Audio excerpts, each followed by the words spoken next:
Hi everyone, today I'm at Bolton Motorcycles picking up this brand new 2022 Benelli TRK 502. So today is my first day and I will bring you my first impressions review of this bike, but I'm gonna have it for a couple of weeks, so down the line I'll give you my in-depth review as well.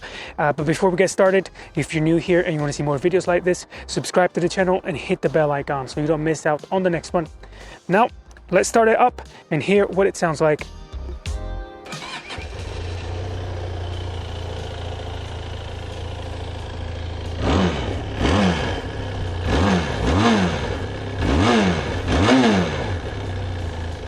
Not bad. I mean, if you're new to the channel, I'll leave a link down in the description below of all of the videos that I have covered on the TRK 502. Well, while we wait for the bigger TRK 800 to come out, also I'll give it my final review on the 502 engine, and it's still #1 in Italy for best-selling bike. I mean, there's a reason for it, isn't there? The seating position is really comfortable, handlebar position as well. It's nice and tall, not too wide as well for city traffic. It's going to be very, very easy to filter through traffic as well. And then you've got this windscreen here, and we'll see how it feels as well on the highway there with the wind protection and all. Yeah, let's get started. Alrighty, so I just got on the TRK 502. Gotta say, I'm loving the seating position, the reach to the handlebars as well, given the fact that I've got quite long arms and I'm 6 foot tall. The wind protection, as you can see here, just about 50 miles an hour, is very, very good. There's a bit of buffeting coming from the top of the windscreen, but nothing too serious. And the seat is really, really comfy. Foot controls are in a mid position, so knees are pretty much bent like if you were sitting on a couch. Honestly, kind of has this BMW GS feel to it. It wants to compete against the GS in terms of sales, affordability. Obviously, the engine is not at a par with the GS at all, but it is, although very usable in town, and we'll see now in a little bit on the highway. The one thing I noticed though are the brakes. Look at this. Front brakes, I think, are really, really good. I wasn't expecting this much bite from the front brakes, given that the bike is pretty much brand new as well.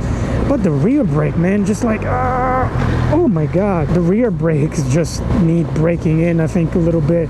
But yeah, it feels really agile, really, really good. So far, so good with my first impressions on this bike. I feel like as if I've never really gotten off the TRK from the last time I've ridden it. So I can't really talk too much about the suspension because so far it really feels soft, just maybe way too soft for my liking. I would imagine if you want to push the TRK 502 too much, probably won't feel too safe to do so.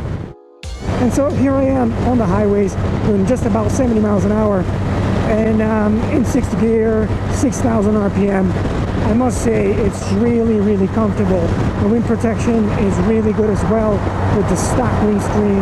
I was expecting a lot worse, honestly. I don't know why, but I was. It's gotta have to do with the listing price for the Benelli TRK 502. You just think it's not gonna be good on the highway, is it? But let me show you here. Just when I got off on the exit here, and I went to Germany on the Autobahn just to check with the top speed and what it felt with the wind protection at those speeds. If you ever come across a nearby Autobahn, you'll let me know as well what you thought of it. I could do hundreds and hundreds of miles on the highway. No problem at all. This windscreen is really good. You can do with a taller one, as I'm 6 foot tall, and you can see a little bit of wind buffeting here at the top of my head, but the vibrations that you feel on the bike over 6,000 RPM, right on the foot pegs here, and a little bit on the handlebars as well. I could probably live with that. I think it's worth mentioning to you, but I will definitely come back to it in my in-depth review to tell you how it has been to live with over the 2 weeks period. As I now just get off the highway, let me remind you to stay tuned and not miss the next episode. Subscribe to the channel and hit the bell icon. And I'll see you on the next one.